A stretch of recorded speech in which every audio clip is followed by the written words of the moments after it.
안녕하십니까. 혼란한 정치 시사 이슈를 술술 풀어보는 송국근의 혼술 12월 14일 목요일 저녁 시간에 인사드립니다. 전격 사퇴한 김기현 전 대표를 이어서 비대위가 이제 출범을 하는데 비대위원장을 누가 맡을까? 공천관리위원장은 누가?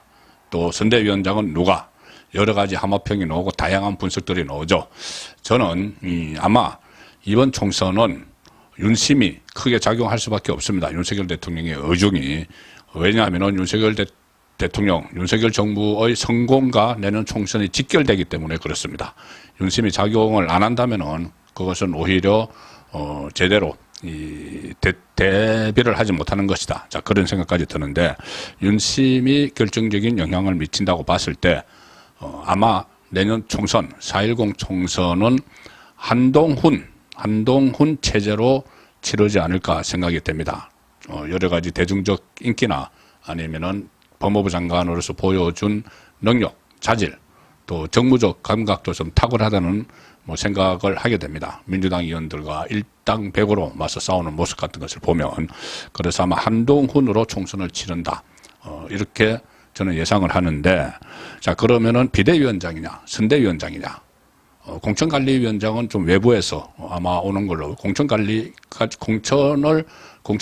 행사하는 것까지는 줄지 모르겠지만 그것은 좀 일단 배제를 하고, 비대위원장이냐 선대위원장이냐.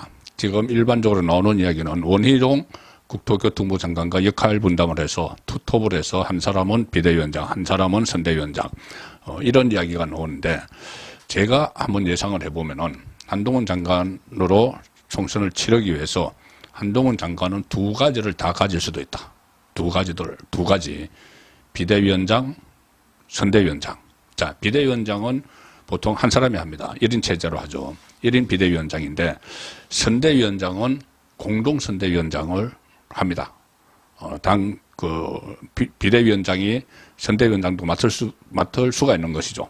자, 그래서 한동훈 1인 비대위원장 겸 공동선대위원장, 원희룡 공동선대위원장, 이 체제로 갈 가능성이 높다. 저는 그렇게 봅니다. 물론 다른 사람이 공동선대위원장으로 외부에서 영입될 수도 있고, 공동선대위원장이 더 늘어날 수도 있고, 아니면 그중에서 또 상임선대위원장 이렇게도 할 수 있지만, 일단 한동훈 장관을 놓고 보면은 비대위원장과 공동선대위원장을 같이 맡는 방안, 이게 사례가 있습니다. 전례가 있습니다. 김종인, 왔다 갔다 하는 김종인, 2016년에는 민주당에 있었는데 그때 민주당 비대위원장을 맡았죠. 민주당 비상대책위원장과 동시에 맡았던 것이, 그때는 비상대책위원회 위원장도 아니고 그때는 비상대책위원회 대표, 이렇게 직함을 줬습니다. 아예 위원장이 아니고 당대표처럼 비대위 대표라는 직함을 가지고 있었죠. 어쨌든 비대위원장인데, 비대위 대표와 선대위원장을 같이 겸했습니다. 같이 겸했기 때문에 김종인 사례가 있죠. 이렇게도 할 수 있다는 이야기입니다. 비대위원장은 한 사람이지만 공동선대위원장은 여러 명을 할 수가 있기 때문에 충분히 이 한동훈이 일종의 쌍칼을 차도 원희룡 장관이나 또 가용한 인물들을 활용을 할 수가 있다는 이야기죠.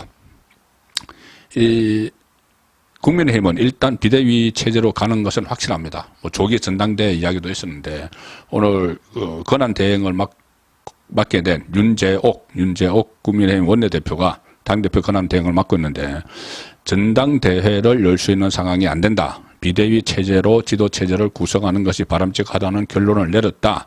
이렇게 해서 비대위를 기정사실화했고, 비대위원장은 한 명이다. 이렇게도 이야기를 했습니다. 공동은 아닌 것 같다는 이야기고. 그래서 일단 비대위원장을 누가 맡게 될지 여기에 대해서 여러 가지 함합평이 나오는데, 한동훈, 원희룡, 김한길, 인요한, 나경원, 또 여러 가지 이야기가 나옵니다. 여러 가지 이야기가 나오는데, 사실 다른 사람들은 이 중차대한 시기에 만약에 총선에 지면은 윤석열 정부가 거의 끝나는 그런 상황에서 다른 사람은 믿고 맡길 만한 사람이 사실은 좀 없죠. 김한길 보수 진영에서 상당히 반발을 할 겁니다. 만약에 시키면은. 인요한 그때 혁신위원회 하면서 큰 성과를 못 냈습니다. 결과적으로 지금 김기현 나가고 장제원 불출마하고 했지만 이거 인류안의 작품이라고 볼 수 없죠. 그리고 본인이 셀프 공관위원장, 공천관리위원장 추천을 하는 바람에 또 논란도 일으켰고, 나경원 전 의원은 물론 비대위원장을 충분히 역할을 수행을 할 수 있지만은 그때 당대표 경선 과정에서 일단 용산의 이중에는 없었기 때문에 이 제외를 하고 나면은 지금 한동훈, 원희룡 두 사람이 남습니다. 이 두 사람이 이끌어갈 텐데 그 중에서도 특히 한동훈이 두 가지 역할을 하지 않겠느냐. 자, 그것은 제가 한번 예상을 해보는 바입니다. 그리고 그 체제가 실제로 총선에서 국민의힘이 이기는데도 그 카드가 가장 적합할 수 있다. 그런 생각도 합니다. 그래서 한동훈, 원희룡이 비대위, 선대위 하나씩을 갖는 것이 아니고 한동훈이 둘 다 할 수도 있다. 왜 그러냐면은 윤심이 작용하면은 그럴 가능성이 높습니다. 윤석열 대통령은 한동훈 장관에 대한 신뢰가 아주 강하죠. 대통령이 됐을 때 그때 일부에서는 한동훈 장관이 그때 검사장이었습니다. 한직에 자천돼 있었죠. 아마 서울중앙지검장 정도로 발탁을 할 것이라고 예상을 했는데 중앙지검장이 아니고 검찰총장도 아니고 그 위에 법무부 장관으로 전격 발탁을 해서 이 검수완박 이것을 무력화시키는 그런 작업을 맡겼고, 또 이 신적폐청산 문재인 이재명 이것도 맡겼는데 무난히 잘 수행을 했다 이런 평가를 하고, 또 특히 이 정무적 판단도 정무적 감각도 있다. 국회에서 민주당과 부딪힐 때마다 그런 것을 보여줬죠. 그래서 또 여기다 사실 김기현 트라우마도 있을 겁니다.